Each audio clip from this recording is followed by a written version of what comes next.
Louvado seja o nome do Senhor. O louvor que foi cantado agora fala o preço de uma alma, né? Agora imagina o preço da alma, das almas de toda a humanidade. Jesus sofreu, ele padeceu pelo pecado do mundo, ele se tornou maldito, ele se fez pecador, ele não tinha pecado.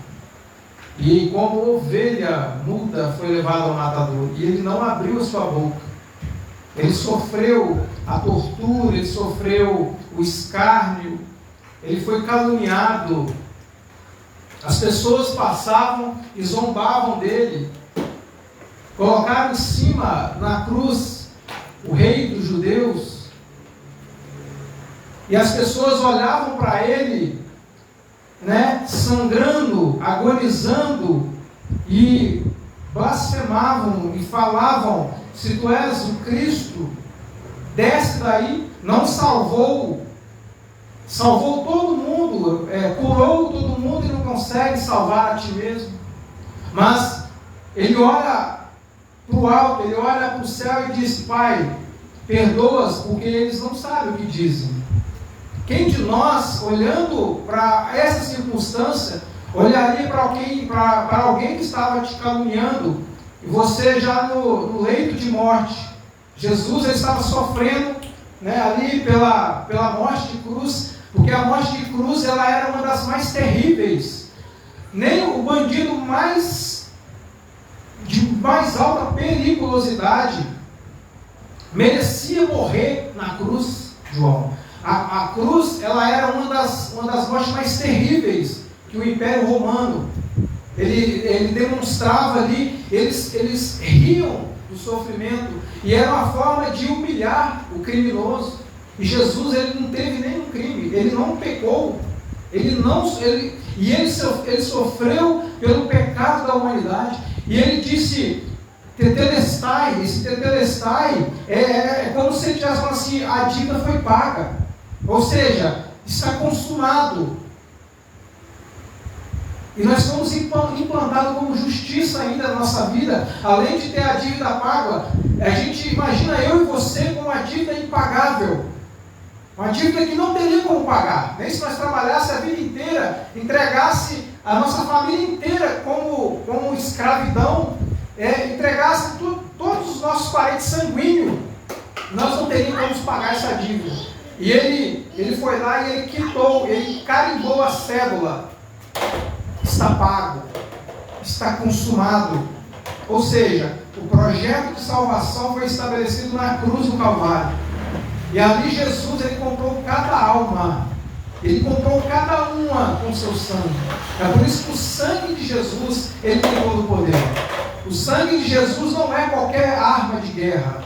Não é qualquer arma de guerra. O sangue de Jesus é uma arma espiritual poderosa.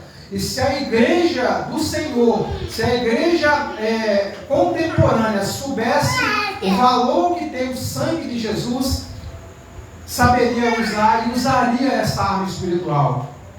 O inimigo não te enxerga quando você clama o sangue. O inimigo, ele não te vê. Se você fala: Senhor, cobre-me com o teu sangue, o inimigo não te enxerga. Você pode passar dentro de uma favela com homens armados até o dente. Você fala assim: Senhor, cobre-me com o teu sangue. Ninguém vai te ver, João. Eu falo porque isso é um testemunho de uma pessoa que eu conheço. O pai dele fazia evangelismo na favela. Ele foi fazer o evangelismo e ele ficou muito tarde. E aí os transportes pararam de circular, porque certa hora nas favelas do Rio não tem transporte à noite. E ele falou assim: eu vou ter que ir a pé até um local mais próximo. E quando ele olhou para a rua estava coberta de homens com fuzis, pessoas do tráfico, da hora mais noturna possível, que era depois das 11 da noite. E ele tinha um filho, ele estava com o filho dele pequeno. Ele colocou o filho no ombro, assim no pescoço, e a única oração que ele fez: Senhor, cobre-me com teu sangue. Me cobre com teu sangue, Senhor, que eu preciso chegar na minha casa. E ele falou, ele contou a história com testemunho. Ele passou perto de todos aqueles homens, e aqueles homens não viram ele. Ele passou perto de todos aqueles homens perversos, de todos aqueles homens sanguinários, que eles determinavam a hora para que as pessoas entrassem para dentro. E ele passou por todos eles e ninguém viu eles, porque o sangue de Jesus tem todo o poder. E se nós soubermos usar essa arma, é uma arma espiritual. E ele cravou a cédula da condenação. E ele disse que Tetelestai está consulado. E a dívida foi paga. E é por isso que nós estamos aqui hoje, para adorar, para bendizer o nome dele. Nós vamos ouvir a mensagem. Eu quero convidar aqui João, que vai estar trazendo a palavra.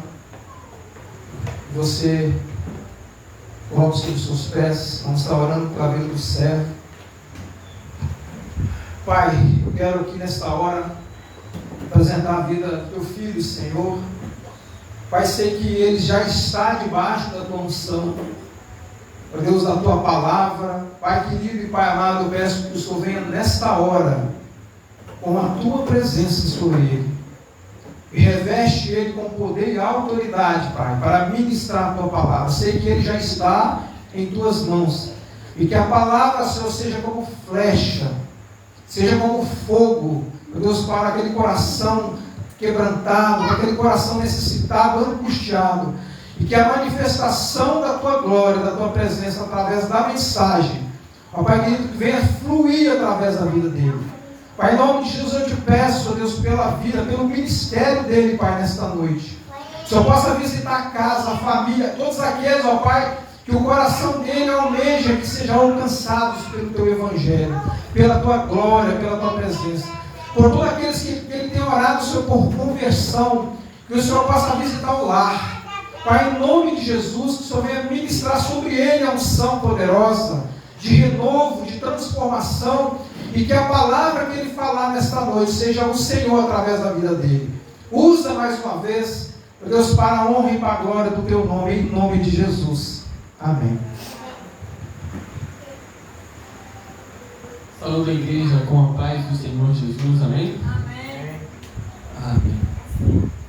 A mensagem de hoje está no livro, na carta aos Romanos, escrita por Paulo, capítulo 8, versículo de número 18 a 19. Carta aos Romanos, capítulo 8, versículo 18 a 19.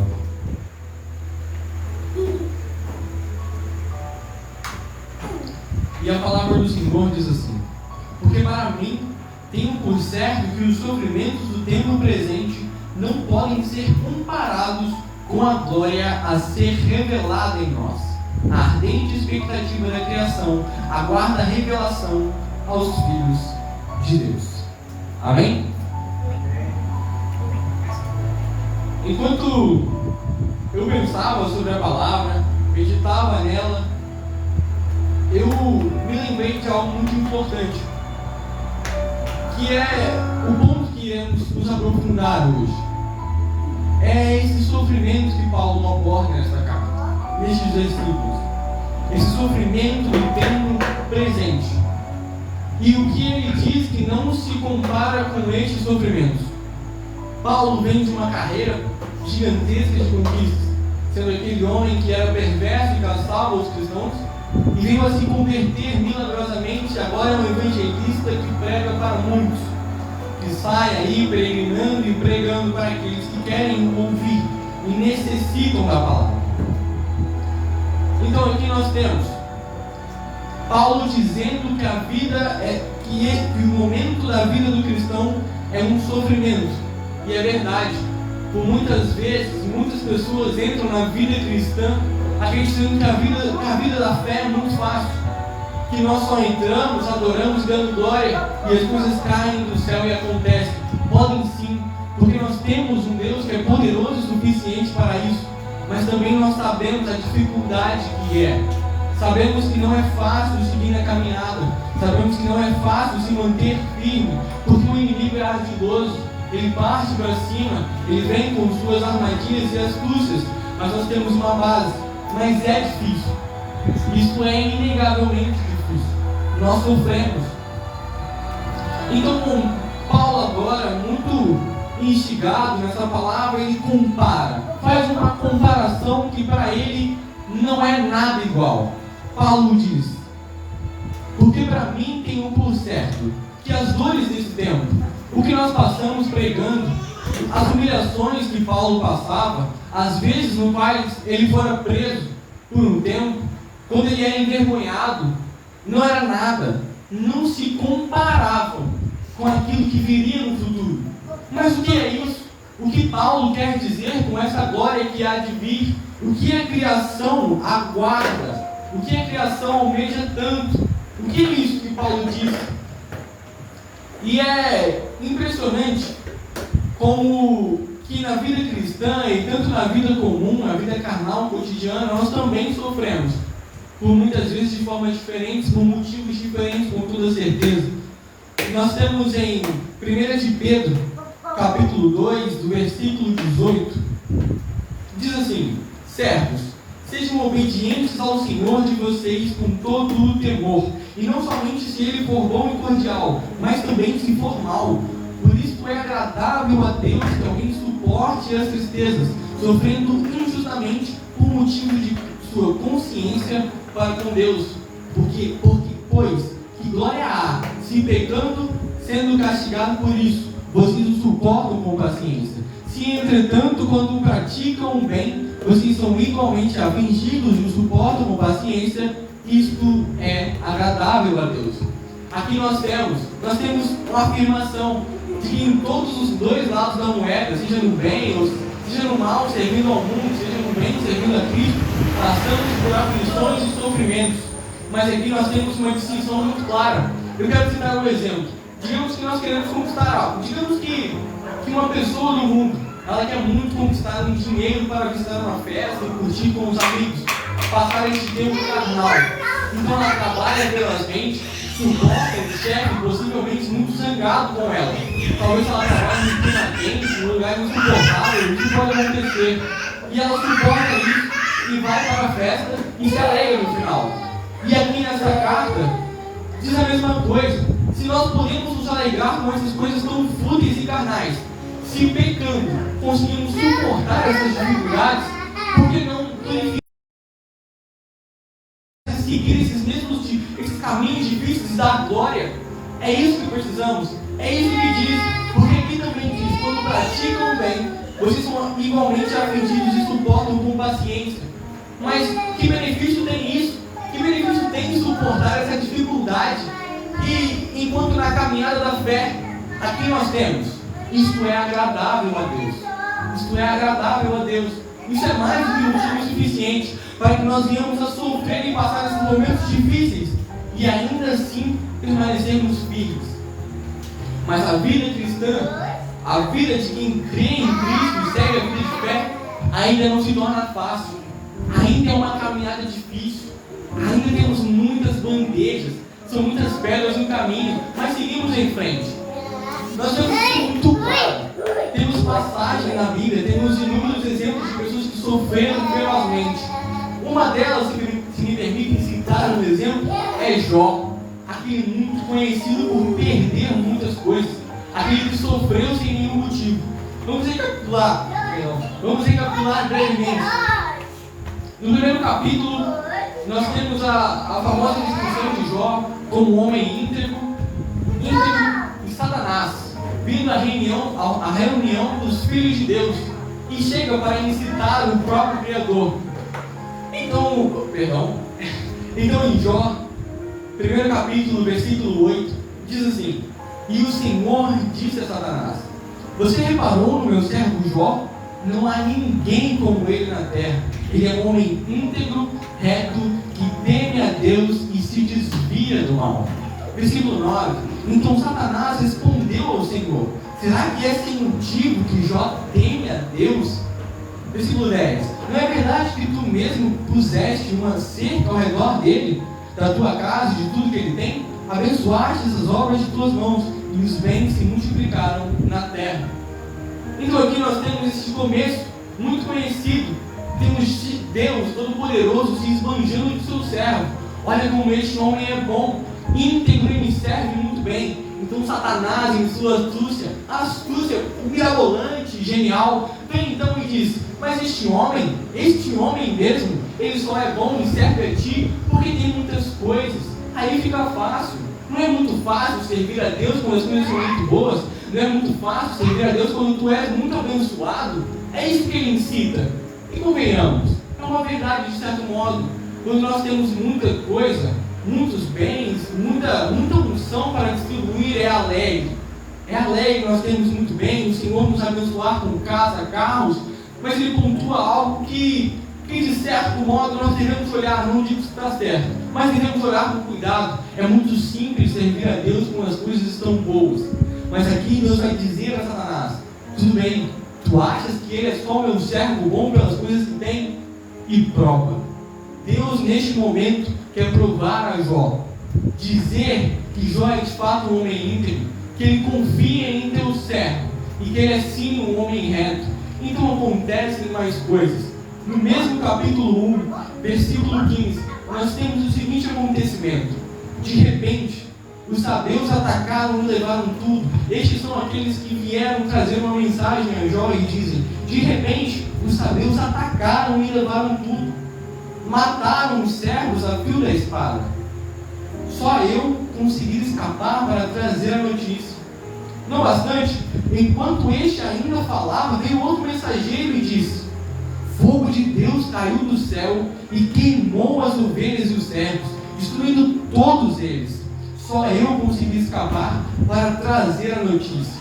Conhecemos estes versículos, conhecemos essa história triste. Jó perde tudo de precioso que lhe havia. Jó era um homem próspero, tinha muitos bens, riquezas, gado, família, uma família próspera da qual ele prezava. Jó perdeu sua família. Imagine, eu acho que um exercício muito interessante quando nós nos colocamos em momentos difíceis. Somos capazes de nos visualizar e pensar o que faríamos, quais seriam os nossos sentimentos, o que podemos melhorar em relação a isso. Então vamos imaginar por um instante: somos prósperos, somos abençoados, somos tementes e serventes a Deus. Servimos a Deus com vontade. Todas as vezes estamos oferecendo sacrifícios, servindo ao Pai. E de repente, sem aviso prévio, sem motivo, sem uma carta com antecedência avisando o que ia acontecer, se perde tudo. Um dia de repente. Família, riquezas, não há nada. Mas Jó, como homem íntegro, diz: Deus me deu, Deus tomou, bendito seja Ele, amém. Que frase poderosa, que frase poderosa. E é um exemplo para nós. Que momento de dificuldade passa Jó. Jó perdeu tudo que tinha de precioso, menos aquilo que era o mais importante, a fé em Deus. Mas ainda assim, com medo, devastado, sem entender o que havia acontecido. Glorifica, que exemplo. Devemos ser nós assim. Devemos olhar para os momentos difíceis, quando acordamos e nada faz sentido, quando a vontade de mergulhar na palavra do Senhor não vem, quando a gente ajoelha no chão e parece que está difícil. Louvado seja o Senhor, porque nas pequenas coisas Ele tem se feito presente. Amém? Quando vamos comer, temos de alimento. Se acordamos para comer, é porque Deus permitiu que tivéssemos saúde. Mas não vamos esquecer, Jó está em um momento de dificuldade. Isso não anula os momentos difíceis de Jó. Então acontece novamente as histórias de Jó. Nós continuamos lendo por alguns capítulos e versículos mais adiante. Jó sofre, Jó tem angústias, mas em todos os capítulos, em nenhum momento Jó questiona Deus. Em nenhum momento Jó duvida, continua com seu pensamento íntegro e com bastante fé. Mas aí nós temos algo que muda um pouco, algo que vai ser diferente. No capítulo 38, vamos avançar um pouco, capítulo 38, verso 4. Aqui nós temos o Senhor tomando Jó e dizendo para ele coisas que o chocam, que mudaria a realidade de qualquer um, o pensamento de qualquer homem. Quero começar a partir do versículo 4 dizendo assim: onde você estava quando eu lancei os fundamentos da terra? Responda, se você tem entendimento, quem determinou as medidas da terra? Se é que você o sabe, ou quem estendeu sobre ela uma linha de medir, sobre o que estão firmadas as suas bases, ou quem lhes assentou a pedra angular? Nossa, é muito forte, um homem reto era Jó, fazia tudo corretamente na medida da graça do Senhor, perdeu tudo. E vamos pensar, ele tem um bônus, ele tem a oportunidade de fato, ele tem aquele desconto. Senhor, eu fazia de tudo que me era possível, eu ofertava para os meus filhos. Senhor, eu era servo teu. Então ele é justo, não é justo que ele clame? Senhor, por que isso acontece comigo? Por que esse momento de tristeza? Jó está sofrendo, Jó está com dor, Jó tem angústia. Mas aí vem um Todo-Poderoso e coloca Jó no lugar dele. O Senhor, Ele não diz, entendo a tua dor, primeiro de tudo. Ele diz, conheces quem fez a terra onde tu pisas? Conhece o Deus Todo-Poderoso que tu serves? Se Deus está dizendo assim, olhe para esta terra gigantesca, Jó, olhe para o teu tamanho, olhe para tudo que tu és, olhe o tamanho das minhas criações. Deus está dizendo que Ele é muito maior do que esses pequenos problemas que Jó tem.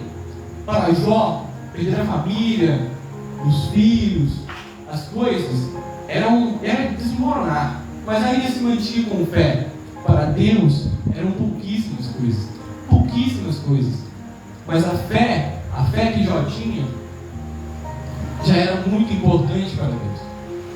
Nós podemos perceber que em momentos de angústias, por mais que com um sermão, com a mão firme, Deus veio para resgatar Jó. Depois deste encontro, Jó se restabelece. O Senhor dá tudo em dobro para Jó. Jó é muito feliz, mas Jó sofreu. Mas agora está feliz, porque o Todo-Poderoso entrou com a sua mão forte e mostrou qual era o seu tamanho e o quão poderoso era para sustentar Jó e dar a ele o dobro do que ele tinha. Forte. Eu acho isso muito forte, muito poderoso. Isso mostra uma vontade, e uma vontade de corrigir o próprio filho. Isso é contagiante. Isso faz com que o coração se enche de graça e alegria. Mas isso anula a dor? Vamos para outro exemplo. Temos aqui então aquele que escreveu a maior parte, a grande parte do Novo Testamento, aquele servo que no começo estava no caminho errado, mas Jesus pegou e colocou na linha reta. Paulo, viajando, indo para castigar os cristãos, se encontra com uma luz forte, toda poderosa, e era Jesus. Jesus deixa Paulo cego. Paulo vai para a cidade, encontra com o servo do Senhor e é curado. A partir daquele momento, Paulo se converte. Amém. Glória a Deus. O homem sábio que conhecia a lei, aquele que serviria crentemente o reino de Deus. Mas Paulo sofreu. Paulo também passou momentos de dificuldade. Conhecemos que Paulo foi preso. Paulo foi preso. Aquele que prendia, aquele que açoitava, aquele que julgava foi preso. E começou a sofrer. Nós conhecemos uma passagem muito famosa, muito conhecida, de quando Paulo foi preso. E ela se encontra em Atos 16, versículo 25. Que diz assim: por volta da meia-noite, Paulo e Silas oravam e cantavam louvores a Deus, e os demais companheiros de prisão escutavam. De repente, sobreveio tamanho terremoto e sacudiu os alicerces da prisão. Todas as portas se abriram e as correntes de todos os presos se soltaram. Lindo, poderoso, forte. Paulo aqui está num momento de dificuldade, mas é interessante que ele faz a mesma coisa, com o mesmo intuito que Jó fez. Em um momento que estava difícil, na prisão, Paulo adorou. Em um momento em que Paulo adora, em que Silas adora junto com Paulo, o Senhor Todo-Poderoso entra em ação, chacoalha as paredes, chacoalha o chão, destrava as correntes, quebra as correntes. Isso é forte. Paulo sofreu, foi preso, mas o Deus Todo-Poderoso entrou em ação. Parece uma fórmula muito simples. Sofremos, clamamos, Ele vem. É um amor muito forte. É uma mensagem muito poderosa. Mas Paulo sofreu. Inegável. Não podemos negar. Coitado de Paulo. Foi preso. Continuamos. Paulo, novamente. Paulo, ele tem uma enfermidade. Paulo foi prejudicado de certa forma. Ao decorrer da história de Paulo, pregando o Evangelho, sendo açoitado, preso, nós vamos até a segunda carta aos Coríntios, capítulo 2, de 7 a 9. E assim diz a palavra. E para que não ficasse orgulhoso com a grandeza das revelações, foi-me posto um espinho na carne, mensageiro de Satanás, para me esbofetar, a fim de que eu não me exaltasse. 3 vezes eu pedi ao Senhor que o afastasse de mim. Então ele me disse: a minha graça é o que basta para você, porque o poder se aperfeiçoa na fraqueza. Glória a Deus. Nós voltamos de novo para aquele momento que aconteceu com Jó. Paulo agora seguindo os caminhos corretos, assim como a história de Jó seguiu os caminhos corretos. Paulo agora vive sendo transformado, seguindo os caminhos corretos, pregando a palavra. E vem quem? Satanás.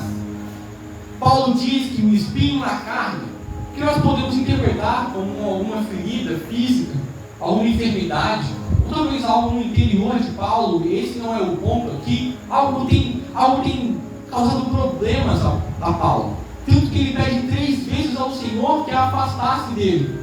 Mas quem o enviou? O que era aquilo? Era um mensageiro de Satanás. Voltamos. Paulo clama 3 vezes ao Senhor. Imagino eu que: Senhor, socorra-me, tenho tanta fé em Ti, tenho me entregado à Tua obra. Senhor, tenho um espinho na carne, tenho uma dor em meu ser, tenho uma dor no meu físico, tenho uma dor no meu interior. Me socorre.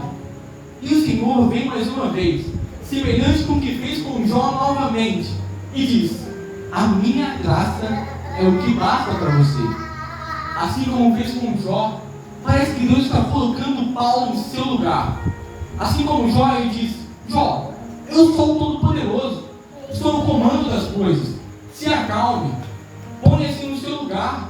Assim ele faz com Paulo. Paulo, tem dores? Sofres, Paulo. A minha graça é o que te basta. Forte, poderoso, e veio para corrigir. Mas Paulo tem dores. Paulo sofreu, Jó sofreu. Mas Paulo não sabia o motivo. Sabe quem também não sabiam? Nós conseguimos ver no início do capítulo 12, versículo 7, que diz assim: e para que eu não ficasse orgulhoso com a grandeza das revelações. Podemos perceber que neste momento, no momento em que Paulo escreve, ele consegue perceber o motivo daquela dor. Mas será que no momento em que Paulo estava com dor, ele pode perceber de fato? Imagino eu, conjecturo eu, que para Paulo ter clamado ao Senhor para que o tirasse, ele não entendia o propósito daquela dor. Não entendia, mas pedia ao Senhor que a livrasse. E agora no futuro, nós sabemos que ele tem essa razão. Ele tem esse motivo. Mas naquele instante que Paulo sofre, não conhece. Paulo, sem saber, é acometido de algo ruim que não ajuda. Paulo sofre. Mas ainda assim, mesmo com o espinho na carne, Paulo busca o Senhor e continua buscando ao Senhor. E ele foi um servo fiel que serviu bem, mas não deixou de ser preso. Mas aqui nós podemos ver que nós temos um Deus que, apesar das prisões, seja ela emocional, seja ela financeira, estamos agarrados com muita dívida, Nós acreditamos naquele Deus que chacoalha a prisão, que bota a mão dele forte e livra as correntes. Temos um Deus libertador que está aqui para nos ajudar. E isso é poderoso. Isso é poderoso, isso é muito poderoso. Nós sabemos que podemos contar com Deus para nos ajudar quando estamos presos em nós mesmos. Muito forte. Mas ainda assim, Paulo não teve vida fácil. Assim como Jó não teve um momento muito fácil na sua vida, Paulo não passou por bons bocados. E nós também não. Acredito que nós podemos chegar em todos os cristãos, aqueles que creem de fato no Senhor Jesus e seguem a sua obra, e perguntar: irmão, tem histórias difíceis para me contar? Provações? E que o Senhor te colocou na linha estreita. Você teve que passar apertadinho, mas passou. Todos nós temos. Todos nós temos. Somos recheados de dificuldade. Mas sabe o que eu acho interessante? Que todas as vezes que o Senhor coloca uma prova, é para que nós saiamos dela mais fortes. Assim como Paulo compreendeu que o espinho na carne era para que ele não se enchesse de orgulho, as dores que temos são para que nós venhamos a ficar mais fortes e seguros no Senhor. Quando estamos fracos, estamos no culto, o louvor não fala comigo, a palavra não fala comigo, e aquele cristão de fato, que crê no Senhor, ele não se conforma. Não se conforma. Como posso eu estar no culto e o Senhor não falar comigo? Como pode isso acontecer? Então vamos para o joelho. Vamos para o joelho e clamamos: Senhor, tenho me entregado a Ti, mas nos cultos, Pai, não ouço a Tua voz. Às vezes, essa era a carta que o Senhor precisava, esse era o meio, o jeito que o Senhor precisava, para que na oração você saísse daquele comodismo de sempre e clamasse com Ele com vontade. É nas dificuldades que o Senhor pega o servo mais aberto, mais desprevenido, e é isso que o Senhor gosta, um servo desprevenido, para corrigi-lo, para ensiná-lo, para colocá-lo no caminho correto. É muito amor, é uma graça que nós não podemos compreender, mas é muito mais fácil, é ridiculamente mais fácil com que nós olhamos para as dores. Senhor, como meu dia tem sido difícil, Pai. Senhor, como tenho tido eu tão pouco tempo para falar contigo. São queixas reais, são dificuldades reais, são dores que podemos ter. Senhor, por que aquele meu amigo amado foi morto, Pai? Que angústia que isso traz ao meu coração. Que pesar que eu ando, Pai. Mas nesses momentos o Senhor diz: filho, estou contigo. E nós nos relembramos da presença dEle, do quão poderoso Ele é para estar ao nosso lado e nos ajudar. Nos momentos em que nós estamos com um problema, é quando Ele vem e nos abraça, quando Ele vem e nos fortifica. Aleluia. Aleluia. Aleluia. Mas é muita dor. Jó sentiu muita dor. Paulo sentiu muita dor. Paulo afirma em sua carta, em Romanos 8, 18, que nós temos, que temos dores no presente. É muita dor. E o motivo para isso somos capazes de ver de forma bem clara. Mas eu gosto de dizer que, no final de todas as coisas, as pessoas são muito impulsionadas pela recompensa. Se você não ganhasse seu salário para trabalhar, você iria para o trabalho? Suportar os 8 horas de carga horária, até mais, numa escala cansativa? Tem trabalhos que você fica até de madrugada para não receber nada, para a caridade, ajudar a empresa, vestir a camisa. Amém? É difícil, clarão. E o dinheiro, e se alimentar, e ajudar as crianças, não tem como. Mas aí que nós podemos pensar nisso também na vida de fé. Nós somos agraciados, e louvado seja o Senhor por isso, porque mesmo sem merecer, Ele nos ajuda, Ele nos dá força, Ele é misericordioso com as nossas vidas. Mas para além disso, para além destas coisas que já são maravilhosas, Ele vem e nos dá um presente com que nós não podemos nem sequer imaginar em ganhar um dia: a vida eterna. É isso que sustenta a vida daquele que tem fé.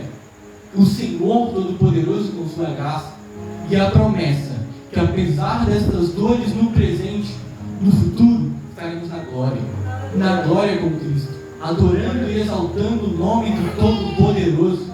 Isso que conforta o coração. E mais forte do que isso, é um Deus muito bom. Vemos exemplo com Paulo, vemos exemplo com Jó, que ele vem e conforta os teus filhos, conforta os teus servos, livra de prisão, mostra para eles que eles são muito pequenos e os ajuda. Mas para além disso, para além destas coisas, ele fez um ato porque nós não somos capazes de compreender a sua completude, nem se vivêssemos por milênios. Ele enviou o próprio Filho, que ele amava tanto, para morrer e sentir o peso do pecado em nosso lugar. Lindo demais.